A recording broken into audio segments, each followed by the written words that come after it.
The beginning of the end came during our annual sales conference in Hawaii. The New York agenda had just gone live with the first in be a series of stories about valuosity, stories about how we were using Eternal Life TM to rip off our customers, the nation's sacrament infliction officers. These stories would soon lead to a congressional hearing, a regulatory investigation, and a $70 million fine. It marked the end of the line for valuosity, the end of selling Eternal Life TM, our most lucrative product, and the end of our affinity marketing program to sacrament enforcement officers, our most lucrative market. But I'm getting ahead of myself. After the big awards luau in the hotel ballroom, the CEO, president, and senior executives gathered in a sixth-floor storage closet that had been remade into our media war room. They peeled off their tuxedo jackets and bow ties and brightly colored plastic leis. They stood around in open-necked shirts and cummerbund, looking serious and decisive. Think JFK and missiles of October. "We've got to act fast," says Roman Timms, our chairman and CEO. "Who do we know in Washington?" A few names are kicked around. Someone mentions our lobbyist, though no one really knows if he has any contacts at the paper. So what you really want is somebody who has pull inside the agenda, right? Asks Bert Duran, one of our senior VPs and a former vice chief of staff with the Sacrament Inflection Bureau. Roman nods. "Okay, we probably don't need anybody in Washington for that. I just want somebody who can step on that motherfucker and make this story go away. Clark, if you can call him and say we're going to sue if he doesn't print a retraction." "Poor stupid bastard," I nod slowly, pretending to think. "Yeah, that really doesn't work, especially with motherfuckers," I reply. My little joke gets an unfairly small chuckle from the group. "Reporters kind of like it when you threaten to sue," I continue. "They think it must mean they're on something big." As I speak, I notice our company president, Ward Collins, is growing red in the face. When I say the words "kind of like it," his head begins to inflate like a crimson balloon. "Doesn't he understand he's hurting people with a story like this?" he demands. "We help deserving American families, our front line at arsenal in the war on sacrament abuse. People of limited means achieve their life extension goals. We do it."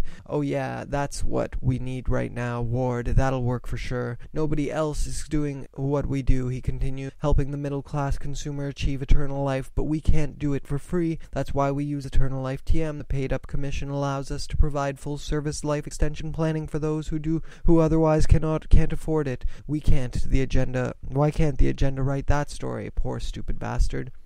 "Reporters don't really think that way," I reply. "That's my experience too," Bert agrees. "I saw it time and again at the SIB. Once a reporter has made up his or her mind, you can't change." "Exactly. I suggest we tell the New York agenda that we're sorry. We've seen the error of our ways, and we're going to change the way we do business." "Change? Why should we change?" Ward demands. "They're the ones in the wrong, not us." "Of course, but you can't say that to a reporter. You can't talk to them the way you would a prospective client. You can't sell them." "I know you can't sell them" is a mistake. As soon as the words pass my lips, "You can fucking sell them," Ward says. "You just don't know how to do it. You're not a salesman. You need to get Roman or myself to tell you how. Between us, we've sold the Eternal Life program to thousands of prospects. We've conserved hundreds of previous sales with existing clients who wanted them to back out. We've even sold it to regulators. Remember the bond wars, Roman?" Roman nods, smiling at the memory of his long-distance victory from earlier, happier days. "We really need to get that man in here again," he says. "We can make our points one more time, really hitting hard on the service we provide and how this story is going to hurt the very people we want to help, or he wants to help. Perhaps we can activate our client base with a letter-writing campaign." "That's right," Ward agrees. "We've got 500,000 client families. We'll get them to write their call in Washington. They'll set the record straight. We've got hundreds of thousands of clients who will say how we helped them achieve eternal life. We did nothing wrong. I say we tell the agenda people we want a retraction right now or we'll sue." The hot, passion-filled approach did not work, of course. Our attorneys would not allow us to activate our client base. We turned over responsibility for all further communications with the agenda to a high-priced media crisis expert in D.C., someone who was calm at all times and did not refer to reporters as motherfucker. In the end, no retraction, no lawsuit. We continued to insist we did nothing wrong, right up to the day of infamy.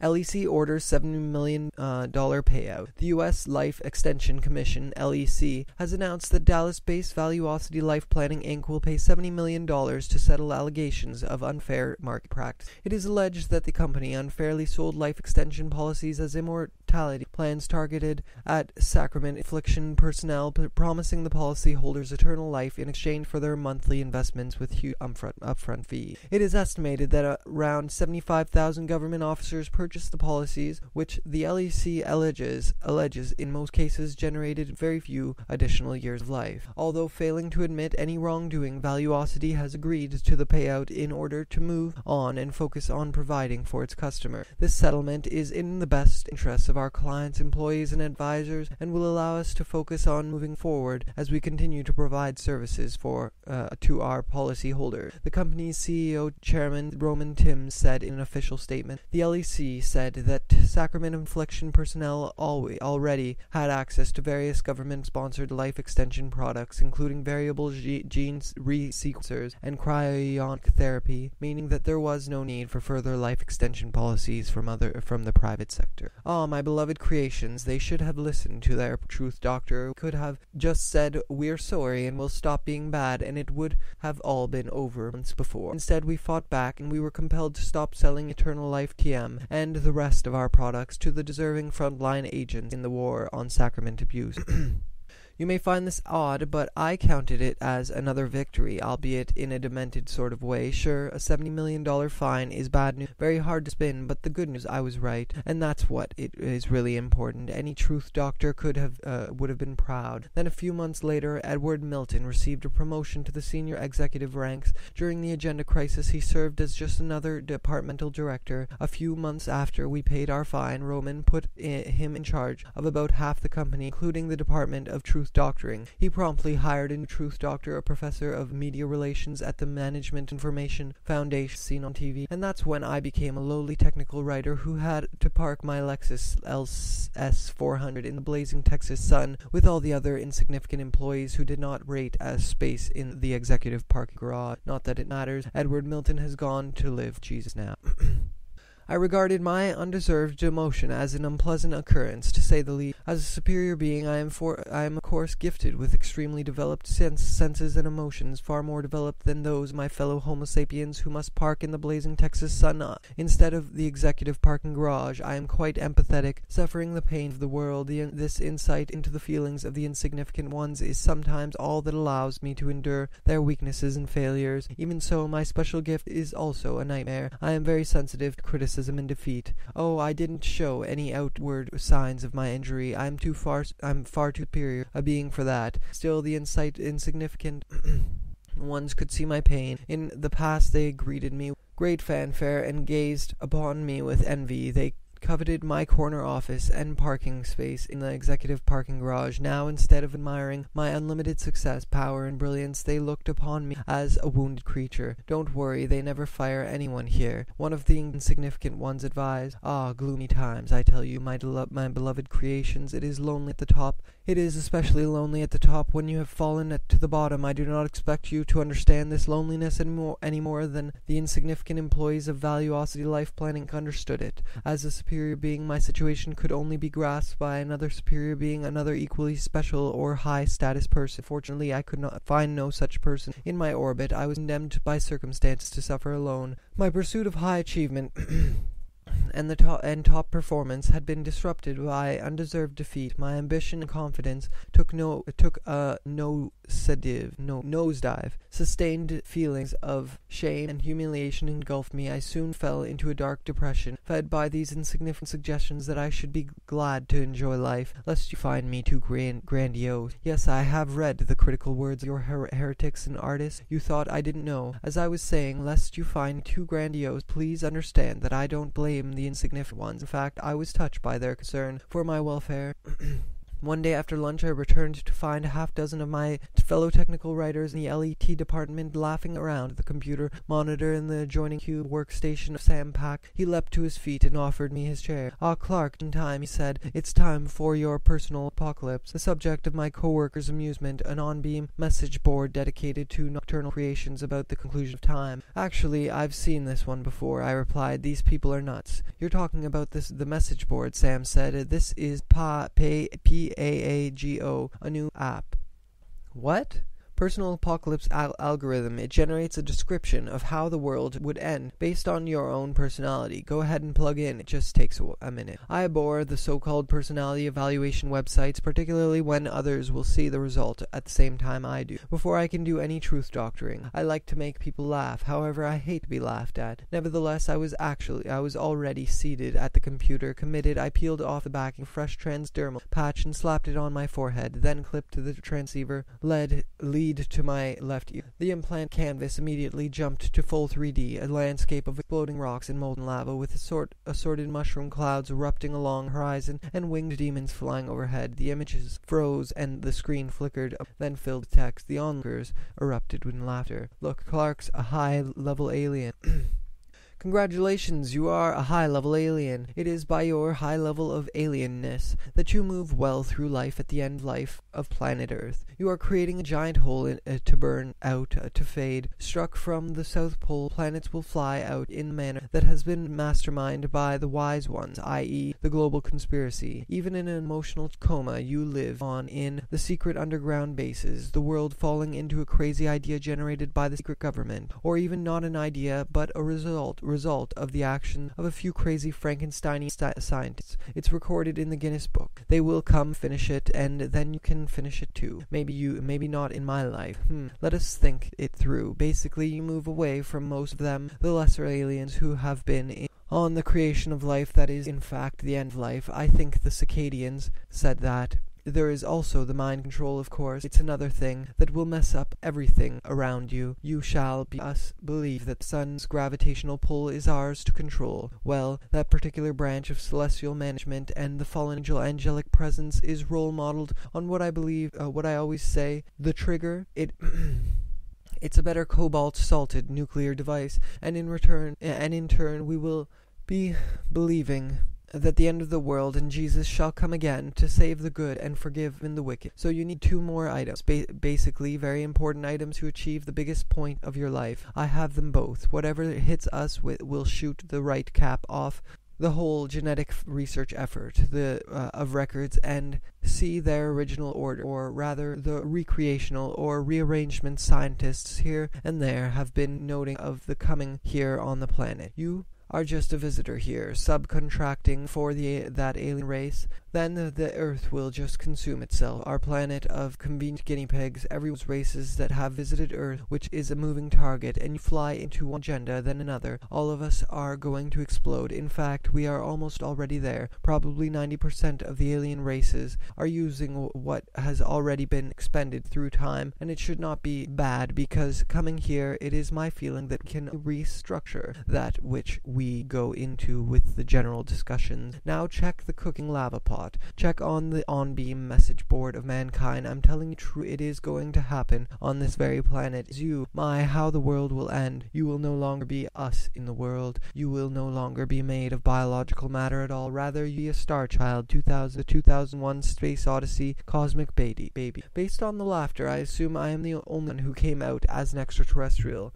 Hey, don't take it personally, Sam advises. I came out as a seven-headed beast, so it's just random text generation. Actually, it uses an algorithm based with a cut-up engine to repattern brain into a grammatically correct textual display, writing without thinking, pretty much. Use it to finish the descriptions for the business analyst project. Again, my fellow technical writers erupt in laughter. Great idea, yes, that's so perfect. I'm not trying to be particularly funny. The business analyst project is a rather mind-numbing bit of technical writing. Summaries of each department's strategic plan responsibility. These summaries are based on notes from each department assigned analysts, technocrats who employ phrases such as engineer best of breed niches and intermediate re-intermediate wireless functionalities, and my personal favorite, enable intuitive intermediary. It's really not writing at all. Anyway, my piece of the project 240 separate process decision trees has been hanging over my head for weeks. Based on the laughter, I know I am intermediary who wishes this project already over. We should write our own algorithm, one that will write all the analysis for us.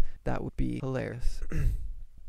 After that, I'm in. My new cube mates fully embrace me as one of their own. They even include me on the CC lines of their joke emails. I particularly enjoy the video clip of the chimpanzee falling off the branch after sniffing the finger he's just scratched his anus. Kudos for the monkey. Stinking beast, as they may be in the wild or zoo, chimpanzee can be antic-filled saviors in the time of depression. Kudos for the monkey.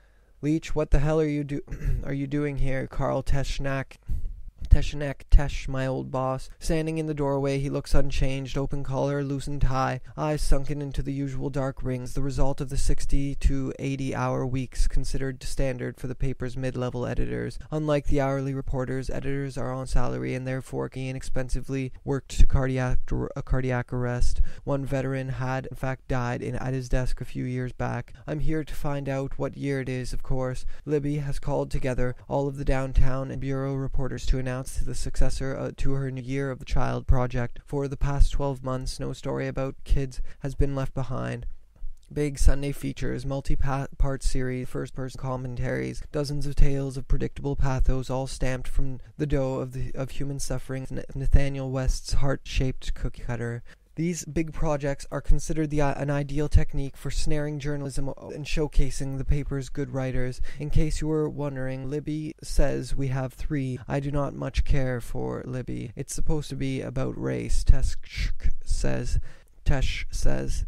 At least that's what everybody is speculating. Come on, Leach, let's keep up with the gossip. Gossip is a little hard to come by out in the bureaus. So how's it going out? At least there's no major league bitching. What? I've never heard anything like that around here. Everyone is happy and satisfied. Everyone, I ask, nodding toward David Mead, a particularly disgruntled and vocal reporter who is angrily typing away in the neighboring cubicle. David has not looked up from his computer, but I can tell by the way he's attacking keyboard that he has been following our conversation. Oh yes, I'm very happy here, he says. I'm very happy and glad to have a job and proud to be an American. And you love your editors, Chess adds. Libby is a brilliant editor, and I ought to know. She just worked over, one of the stories only last week, Friday night to be exact. Libby is infamous for her Friday night massacres, 11-hour deconstructions of big stories scheduled for the following Sunday papers. At about 7 p.m. Friday, David got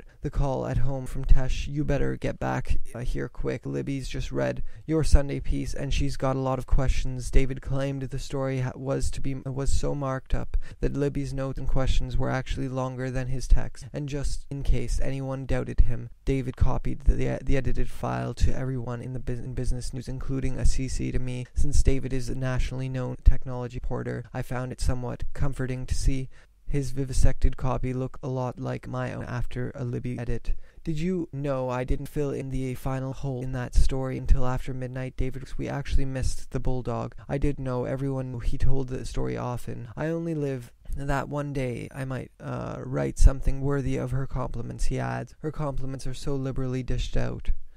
I am walking the empty hallway outside Business News, waiting for the staff meeting. Stacks of shrink-wrapped travel guides sit on a broken wooden pallet in front of fire escape doors. A smear of greasy black cuts a dirty path along a yellowed cinder block wall. A rather inspiring view, to be sure, and yet, for some reason, this particular hallway always make me think of a favorite scene from Let Me Love You. After my teleconference with Roman, I decide to grab a soft drink from the executive break room. You can't do any proper truth doctoring without a carbonated beverage. The executive break room is at the end of a long hallway I like to call the corridor of admiration. It is lined with 8x10s of all 753 of Valuosity's life extension advised. These are our salespeople, mostly retired or separated SIB officers, who now market Eternal Life TM and similar products to their former government colleagues. I've looked at their photos 1,000 times. However, this day my gaze is inexplicably drawn to one picture in particular. He jumps out because he is African American, and we don't have many of them in our sales force. I don't know this advisor, so perhaps he is higher. His face, light-skinned with stereotypical Anglo structure, is familiar. From where would I know? I walked on to the break room, so lost in my thoughts. As I opened the door, I almost bumped into someone who was standing just inside the doorway. I look up to find my way blocked by a man wearing the old-fashioned uniform of a movie theater usher. "You must buy your ticket at the window," he says. "What?" I ask. Then I look into his face.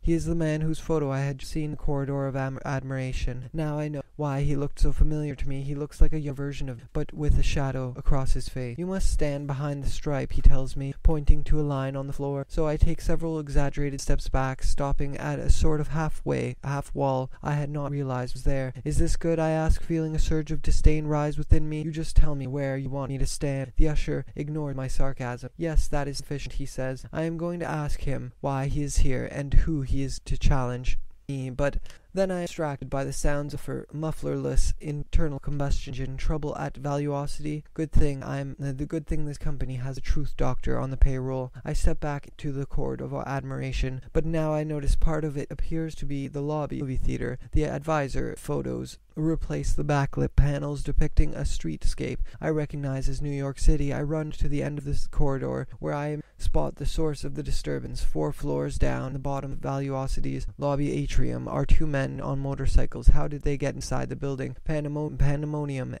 People are screaming, running in all directions to escape. As I watch the 2 cyclists dismount and chase a fleeing man, running him to the ground, they hold him down, and one of them produces a sharp object, a pen and maybe a house key. "Let me go, I won't tell anyone," he pleads, as they systematically puncture his face. I touch my own face in a pathetic reflex, and I am surprised to find I am bleeding. I look around and catch my reflection in a window. My face is full of holes like tiny red tattoos. As a superior being, I of course instantly realized I already read of these events. The Voice of God, the anonymous paperback left at my house the previous day. At this point in the story, I have not yet met the prophet, so I conclude that someone is using the book as a guide for terrorist acts. Since the book came to me in a Valuosity envelope, I immediately deduce the terrorist is a company employee. Good thing this company has a truth doctor on the payroll. But my terrorist theory doesn't hold together for long. A quick phone call to a preacher with a gun reveals all is normal after all. It was just a promotional gimmick for the United Way campaign. He says, "This year's theme is United at the Movies. Today's featured presentation is Easy Riders." I was confronted outside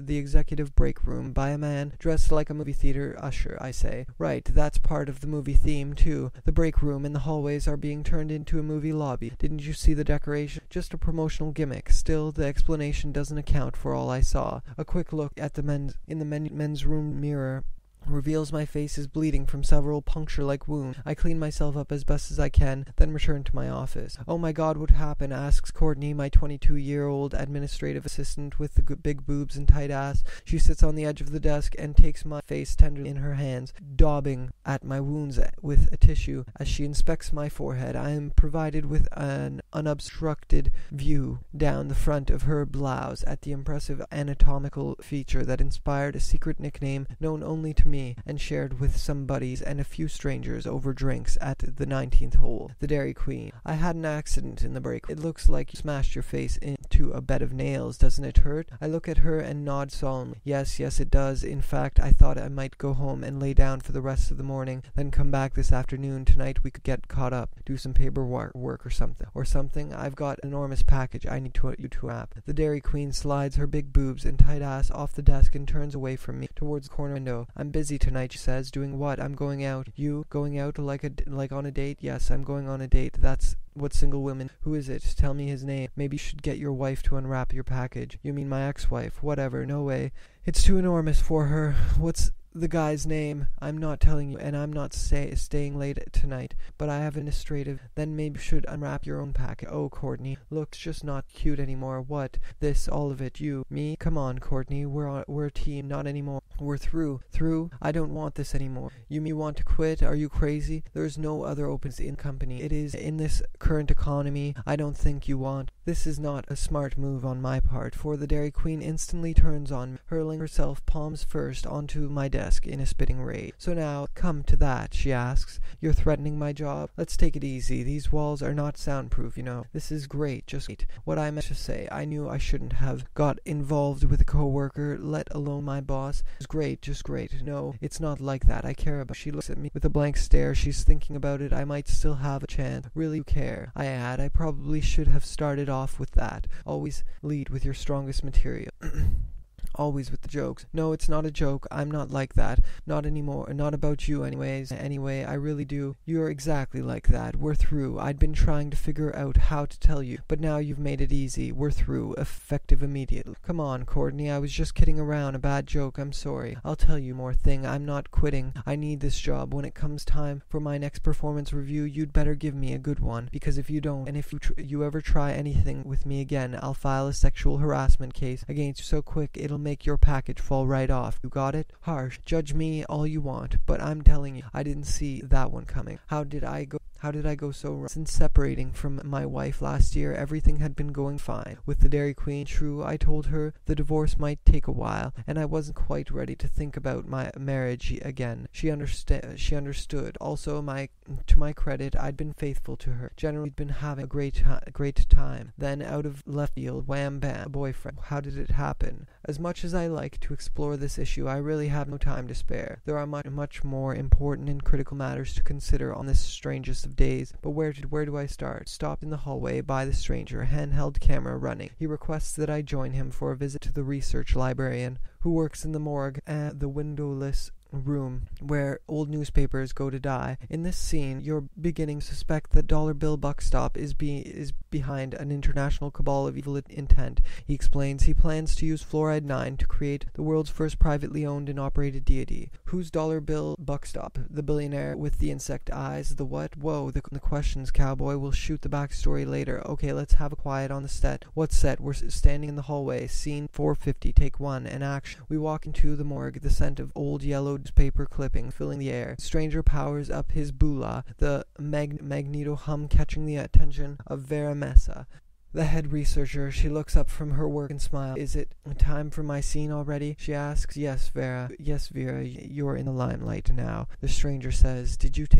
Oh yes, there's quite a bit of information out there on William Buckstop, Texan, born in Stranger's Rest. Did you know that at the end of the Second Fleet conflict, he brought home the concept of fluoridating municipal water supplies? I do not know. Oh yes, he had some sort of high-level position at the Pentagon, Vera explains, fighting malaria through a water purification program, part of the war effort, the stranger adds. And when the war was over, she continues, Mr. Buckstop went into the water treatment business, founding the company that would become Ozona International. I believe you'll find that his first client was his own hometown's Rest. Let's see. Yes, the most current update to Who's Who in American industry indicates that he's recently sold a controlling interest in Ozona to Amalgamated Aqua Systems LLC. I did know this here. You're saying Ozona is owned by Aqua? I ask. That's right, Vera says. In turn, Am Aqua is partially owned by Buckstop. He's got a 15% interest, and he holds a seat on the board, according to volume 46 of the Anglo-American Cyclopedia. She pauses to pick up the oversized book and read from a bookmarked page. Yes, here it is. Through a global network of bottling plants and fluoride-based treatment systems, Am Aqua owns more than 24 companies that control almost 1/3 of the world's potable water. Buckstop's a big man, the stranger observes. You control the world, water control the world. Also found an SEC filing from last year. Vera adds, he acquired a 7% interest in Summon Repli Systems Inc. and led the spin-off of Summon Vision System, which employs Fluoride 9 in a patented on-beam visualization program. Isn't Summons the company that makes this artificial eyes? I ask. That's how Dollar Bill got his other nickname, the billionaire with the insect eye. The stranger explains, 3 years ago, a lab accident with fluoride 9 destroyed his retina. A searing vision of the son of the deity, a programmer at Summons Repli Systems, used on-beam technology to create a set of electronic eyes for Buckstop. He implanted a network of compounded photoreceptors into the corneal tissue, so he has compound vision, just like insects. That's why Buckstop usually wears dark glasses, but when he takes them off, you can see that instead of an iris with pupil, each eye is actually a grid of tiny metallic squares. Gives him a vaguely insect-like appearance. Something of a visual irony, isn't it? I mean, due to his financial commitments to those who believe that extraterrestrial insects are poised to take over the world. Oh, Buckstop is totally insane. He is the quintessential narcissistic CEO. As you will learn in the climax, Buckstop is using Summons Repli Systems and Fluoride 9 to take control of the on-beam infrastructure and stage a full-blown corporate invasion of the collective unconscious. His goal is to rule the world. He still lives. In Stranger's Rest, the librarian adds, Buckstop's bio in the communal list says he owns a 200-acre horse ranch just outside of town. And here, no, this is surely wrong. What, I ask? An odd historical meteorological cross-reference. The 1928-29 time from a summer so cold that residents of Stranger's Rest reported that the creeks and ponds froze over. That's impossible. Agreed, it's surely wrong. Meeting time. The year of unveiling is being held across the street Mercantile Club building, one-time home of the city's power elite. High picture for top windows, a sort of harking back to the days when project the town's founding fathers ran the city with a sure hand. Of that power has faded over time, but wouldn't guess it by Mercantile Club building. Stepping off the elevator, I am overwhelmed by the form of this tragic building. From another time, I'm here and somewhere else with you. Together we advance through the hallway, meeting rooms, colonnade. We take in the form of this mournful mansion from another time, this vast and mute rooms where footsteps are lost in sculpted Berber so profound, so deep that one perceives no step, as if the ear itself of him who advances once again, oblique hallways leading to deserted meeting rooms paneled in Baroque embellishments of another time, mute rooms where footsteps are lost in the sculpted Berber so profound, so deep that one perceives step as if the ear itself, flagstones over which I advance once again through the meeting rooms, calling a form of this mournful from an earlier time, this vast and magnificent where hallways without end follow upon hallways, mute, deserted, enveloped in Baroque embellishments, mahogany, Venetian plaster, gold leaf frames, Carrara marble, dark glass, obscure illustrations, Romanesque columns, sculptured thresholds, lines, doors, colonnades, but oblique hallways leading to deserted paneled in the Baroque embellishments of an earlier time, rooms where steps lost in sculpted Berber so profound, so deep that one perceives step as if the itself were impossibly dissonant from this barren decor, far from this elaborate frieze beneath the cornice, with its branches and garlands like dead leaves, as if floor were still and still sand, gravel, or flagstones over which I advance one again to meet you. Between richly paneled gravel, or flagstones over which I advance once again to meet you, between richly paneled walls, Venetian plaster, gold leaf painting, framed prints amidst which I advance, among which I find myself already waiting for you. I spot Jacob Elgin across a recent Jace grad hire for the Arlington Bureau. He is in a large vase that resides glass display case. I didn't realize the paper had this much money. They've got plenty of money, I say. They're printing 1,000 bill there at the South Plant. That 30% full subsidy keeps American families and daily newspapers rolling. As we reach the meeting room, I take hold of the gilded doorknob and turn to face the young reporter. Your first all-newsroom staff meeting? That's right, then prepare yourself, Elgin. I swing open the door and wave him aside with a grand, overly dramatic sweep of a forearm. You shall never cast your eyes upon a more repugnant layer of iniquity. Come on in and grab some cookies, urges a perky metro type I ever bothered to meet. She resembles a stereotypical camp Bowie socialite, but a decided wannabe. Highlighted hair, straight and shoulder length, outfitted in wrapped skirts and scoop-necked blouses from Harold's. She keeps the keys to her sun-roofed Acura Integra on a Louis Vuitton key fob and a matching purse. I move into the morass that swirls about freshman's tables of scuffed knuckles and dirty cuticles, laying waste to the perfectly arranged platters of cookies, scooping them into pans and purses for later consumption. Bottles of soft drinks greedily snapped up, some opened and others stashed away. David sidles up next to me and whispers in my ear, "How many of them do you think wash their hands after they go to the bathroom?" He asks. I then judiciously select a shrink-wrapped toll house and a bottle of Dr. Pepper. We sit a respectable 4 rows in the back, which with the rest of the business news department, but all but business editor Steve Harrison, that is. He sits in the front row, busily glad hand with other department heads. Steve Harrison tells people he manages a department of 18, but that count includes 2 graphic artists, a part-timer who writes a couple short fillers a month, and several long-time reporters who accomplish little. 8 reporters, members of the department, produce the bulk of the daily grind out stories. I used to take great pride in being those top producers, writing a lot and turning fast. At least I hoped it was tops in quantity, because clearly the quality of mine impressed no one. I have no awards, Mike. You doubt me? It's true. False humility here. Not even in-house quarterly mention it to my name satisfies the possibility that my exile to the Attitude Adjustment Bureau is forcing the department's lower output writers to put forth a bit of effort.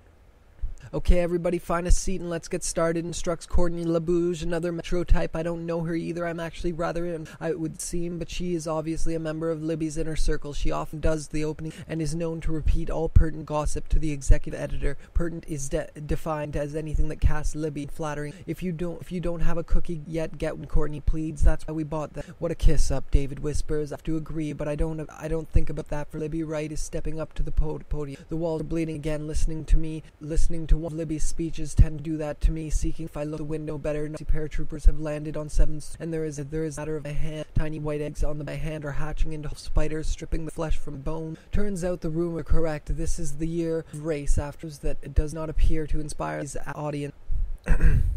The air boils with odium of 100-odd stares. Abhorrence hangs in the air, a dirty fog so thick you can almost taste it. Libby must realize it. Her voice is on verge breaking up, dissolving back into the silent ocean. "I'm sure we'll take some heat, but it's worthwhile. It's a worthwhile topic, and I'd be willing to sweat it out," she said, trying to sound brave and strong, ready to march herself and the staff for the deity and inhumanity. "She's insane," David whispers. "I wish the Dallas Spectator would do enough about her." That story is old news, not to Libby. They say she talks about it constantly. Frustration with Lisa editorship is so widespread and well made it all the way to the Dallas Spectator, an alternative weekly well for the ads in the classified section. Libby was their cover story. The piece even included a short recap of incidents that involved one of my stories, a report on residential real estate commission. Seems some local editors didn't like what I had to say of their service, so Libby directed me to write this one complimentary. It was even suggested that I interview some of my critics just to make sure they were suitably appeased. How did the Dallas Spectator get the inside scoop on that one? It to them. Off the record, of course, only a few of the 24 current and 4 staff for that story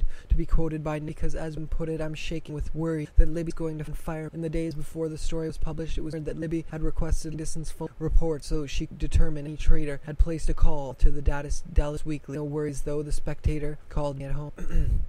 After a few minutes, Libby concludes her remarks and opens up the floor for questions. Of course, the first one comes from Courtney. "Libby, it's a bit off subject, but a lot of people have been asking what they should do if they get a call, if they get off a job by, the paper to the east. That paper to the east." "Thank you for bringing that up," Libby says. Courtney beams in, kissing splendor. "I know some of you have been contacted by them. I want you to know we're not mad at you for that. It's not your fault. It would be some sort of compliment if it wasn't so pathetic." Her voice is strong now. She has found her true passion. The appropriate response is to tell them you are not interested in working. Immediately report it to your supervisor. I want to be clear on this. If anyone who talks to the competition about a job is in danger of losing your job here, if you want to talk to them, you should go ahead and quit right here. She pauses for dramatic effect, then scans like a schoolteacher prepared to chastise her potentially uncharged newspaper war. We continue. "There's no room for divided loyalties. We've real aggressive over the past couple of years with the staff, clearing out all the dead wood and the people who don't have can-do attitude. It's not an accident that so many of them left. we made Lee. Some of you joke about the government newspaper subsidy. You act as if it is a guarantee of success, but that program can't solve every program facing our industry or the paper. The truth is, we just don't have room for a bunch of one complaint. Sudden voice from the back. We quit. Everyone turns around. I can't believe but who I see. The stranger. He was in the room. Sorry, but I don't think I knew. She replies. You're a reporter. He steps into the center aisle and shoots and stare. And the version 2.0 of the room is silent. Libby looks at me, perplexed, but with a hint of, Mark, what's this about? I open my, nothing comes out. My eyes bug slightly as I watch Guy Wint rise from the front row and whisper something in Lee's ear. Her face goes deadly serious. Oh, Mark, I'm so sorry, she says. I didn't know girlfriend dead, and the old homeless man, the spunky dog too. What? I ask. I look at Guy, and he nods solemn. I can't imagine your pain, he says, but you should exercise this demon with a first-person story. I know, I speak for everyone here, I say. Don't talk to him, the stranger snaps. I speak for Mark now. We're the world's first two-bodied man. Nobody tells us who we can and can't talk to. Unfathomable, unprecedented. I stand up and move swiftly toward the stranger. Apologies for the interruption. I say my power of speech restored. He doesn't speak for me. He's just off his medication. Libby doesn't hear me. She's still looking at the stranger, but we're in a newspaper war, she explains, almost apologetic. I grab the stranger by the arm, start pulling him towards where he digs his heels into the plush oriental carpeting so profound, so deep. We will not fix your potatoes anymore, he says. Now I shall obsess over psychotic edict. A tittering of anonymous laughing back half the room. The stranger is off. Here you are, he continues, top editor of the largest remaining newspapers in Texas, safe and secure as the sole newspaper for half the county, and the overwhelming choice of the octogen who still actually bother to read newspaper, who actually everyone at this paper insists that every opportunity the staff of the Register is putting the superior product, much better than the Sunrise Bulletin, right? Yet it all belies a massive inferiority complex. There it is. My job is over. My career is through. After years of keeping my thoughts buried, keeping myself safe, the stranger has brought it all out to the open, shoved it in Libby's face. She knows what I think of her now. Will I be able to collect unemployment? But the stranger is not done yet. Instead of combating feelings of inferiority by laboring to put out the best paper possible for this market, though, you persist in fighting the Dallas demon on its own turf. How many people in Tarrant County really care what happens to and yet a simple word search of the database reveals that Irving is the second most common date in this paper. Tet, why so much out-of-county coverage? The surprised assistant business editor blinks his dark circled eyes at the strange, stammers out a reply. Because Irving is home to Texas Stadium? Well, that would be a good reason if it were true. In fact, the reason Irving is number 2 on our hit parade is because the Dallas Sunrise Bulletin does not bother reporting about Irving. So that makes it easy pickings for us, the scrappy little paper to the west. Except that we don't think of the Tarrant County Register as scrappy or little. No, things have gotten so out of hand around here that our editors really believe the Register is as big as the Sunrise Bulletin, even though and with an ounce of sense can see the Dallas paper is obviously larger with more staff and more readers. Well, congratulations, Libby. You're holding against the other last remaining dodo bird. You persist in thinking that the paper to the east is your competition. The truth is the real threat is on-beam news delivery and transdermal data transfers, and of course the death via to old age of your readership. Much to his credit, business editor Steve Harrison attempts to salvage the situation, save my professional. Sir, maybe we can take this offline later, he says to the stranger. You're not an employee, and Mark has made it clear that you do not speak for him. That is correct, isn't it? Steve looks at me, prompting me with raised eyebrows and a nod.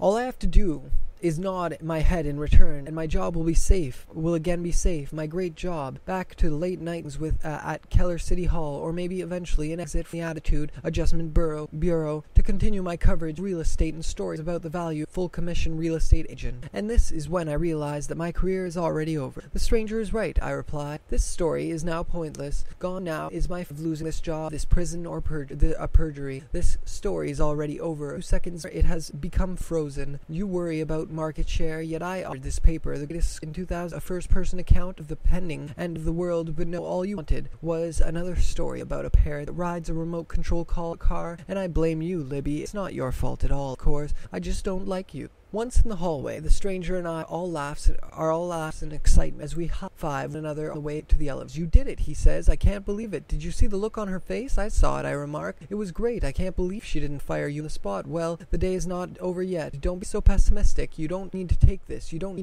Nobody tells us what newspaper we can and can't talk to. This is America, and today you became a real American. We can get a decent job even without a doctorate. We're the world's first two-bodied man, and don't you worry about women. They're going to love us. Mark Leach has certainly taken a lot of heat for his heretical and literal approach to the revelation to John.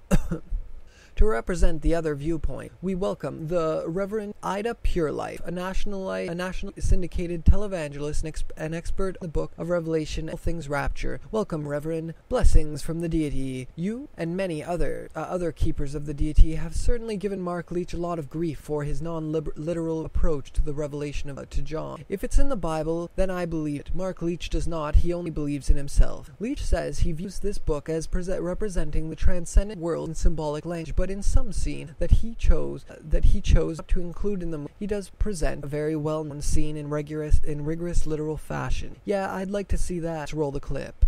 And I saw a beast rising out of the sea, having 10 horns, 7 heads. Its horns were 10 crowns, its heads were profane. And the beast that I saw was like a leopard. Its feet were like a bear's, and its mouth was like a lion's mouth. And the dragon gave it his power and his throne and great authority. The most powerful nations of the world responded to this challenge with fire and sword. Principality of the unknown of many nations, aka the United Nations world government, rose up and attacked the beast with a Kutuzov rocket, delivering unto one its heads a seemingly death blow, but then its mortal wound was suddenly healed. In amazement, the whole earth followed the beast.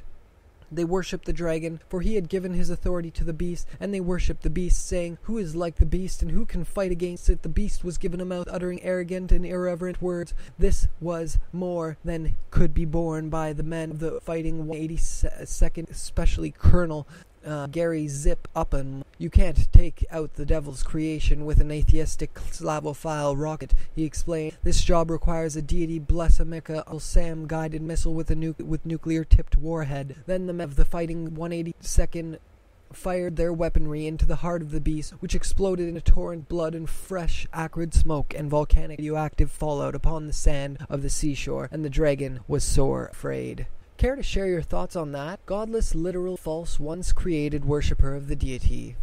Liberal, false, once created worshipper of the deity. But let's be fair, Mark Leach himself said that in this scene he was only trying to make a point to indicate that one cannot in any way translate or interpret the violent imagery of Revelation and still claim the high moral ground of exclusive literal approach. Doesn't interpretation presume a metaphor? Agreed, and let us also consider this quote from his publicity package. John's spiritualist view takes for granted that not only their tormentors, but also the worshippers of the deity, the true believers, are equal offenders. We are not declared offenders, they are not disqualified from deliverance. What do you say to that, Reverend? I will pray for you and Charlie, Mark Leach, and all of the other godless liberals who pretend to be among the true twice-created worshippers of the deity. Actually, I'm Jewish. Start believing in the correct theology, become twice created, and perhaps you will yet escape the lagoon of flame. Interesting, and if we read on, we see that Mr. Leach notes that in Revelation 20, the Jerusalem that barricades and doorways that function as the outer indicators, boundary lines to separate insiders from outsiders, yet the doors are never closed. In other words, you can come and go as you like. Does that not sound as if everyone is free to enter? Not just the authentic, twice-created minority? Not at all. It's the flame-filled, charred flesh destruction of the gods, liberals, and other bad, once-created people that makes the new Jerusalem such a wonderfully spiritual place to live. In other words, everyone could enter, then heaven would be... If everyone could enter, then heaven would be just as wretched as earth. His will be done. And still we cannot begin our journey. We are rounding up the last of our supplies, just minutes away from departure, when Allison calls to report that her parents' house has been burglarized. "You need to get over there right now," she insists, her shrill command barely audible over the background wail of our inconsolable boys. The next-door neighbor has already been there, and they say the patio door is busted and need to have someone board it up. So you go home and get a hammer, good idea, glad she thought of it. Never mind that Allison has not even the most basic of carpentry skills. Lack of expertise does not stop her from giving detailed instructions, and write down what's missing and call us," she concludes.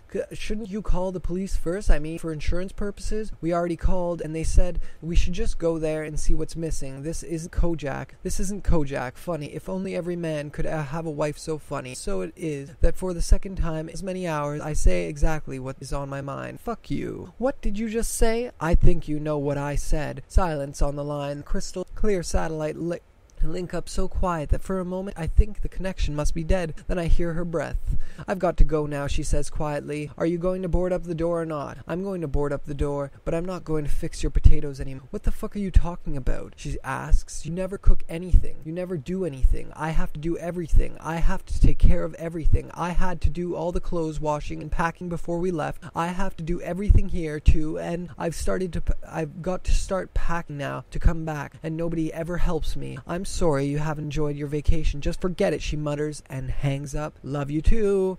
In case you haven't figured it out, Allison's parents aren't rich. Of course, they don't think so. Although they live on one of the wealthiest streets, they are rich. Wealthiest street in Dallas, they are quick to point out that they are the southern terminus of the poor end street, the neighborhood of the regular millionaire. This is not too far off. A couple of miles to the south live the ultra-rich, famous folks in the incredible great gated mansion column estates, like the $17 million replica of the White House built by a vitamin billionaire. But as you head north, the houses get progressively smaller and simpler. By the time you reach the northern terminus, even the bland mansions are a distant memory. All that's left are the 1960s suburban ranches. Really, they don't look much different. The house I grew up in, blue-collar Duncanville.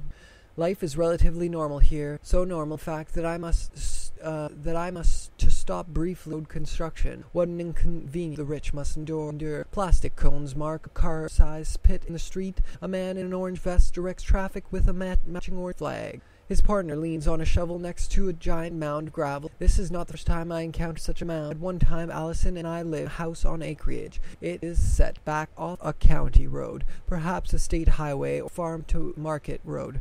There is some repair work in progress. Mound gravel have been dumped by the side of the road in front of our house. I am concerned the gravel has been dumped on grave. A half-dozen tombstones are arranged in a semicircle. With the end mark closest to the road, I noticed that a couple of them are partially covered by gravel. I am disgusted that road crews would have so little regard for these graves as to simply see them as convenient flat place to deposit their gravel. I am concerned that the markers will be damaged, so I decide to move them back from the gravel. I will return the stones to the graves after the gravel is gone. Allison comes out to help, but we are in immediate conflict. She picks up a marker, then throws it down between the gravel and the road. I tell her this is not a good marker, is too far away from the grave. We don't know where to put it back. No, this is what the road crew is supposed to do, she insists. The graves won't. This is the way she wants it done, but I know it is a mistake. Then I am inside our house, and my wife sends me out to get opinions at a produce stand that is in the front yard of the graves.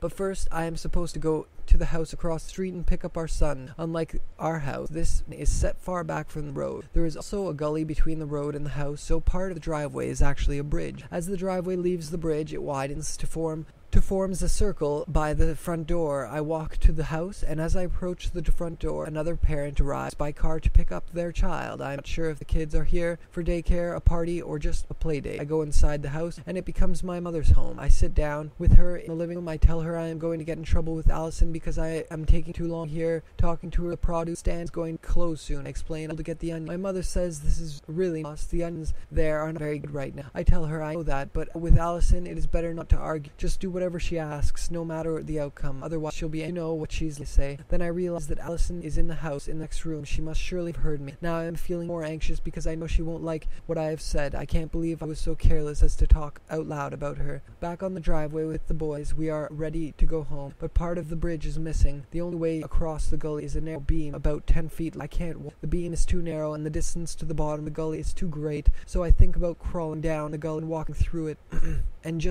and up the other side, but this will take a long time and may be impossible because the sides are steep and the gully is overgrown with weeds and brush. As I contemplate the situation, I see that Allison is on the other end of the bridge. I worry that she is going to be mad at me. I start to explain about the trouble with the crossing of the bridge, but as I talk, I realize that the bridge has become part of the kitchen, 6 or 8 feet between us, the circular part of the driveway, the kitchen floor, and the house has become a counter and cabinets. It was, after all, only a visual trick, a bit of smokers, as seen in some old-fashioned paintings, or cast in Venetian plaster, gold leaf frames, trompe-l'oeil, capital stores, false columns, false perspective. I see that my excuse about the bridge will really sound like a stupid lie. I don't have to cross a narrow beam or crawl through brush-choked gully to get home. All I have to do is walk across the kitchen. But as I explain what happened, I see that Allison isn't mad at all, acts as if my story makes perfect sense. It's so strange that you should have had such trouble, she says. She is smiling. All is well.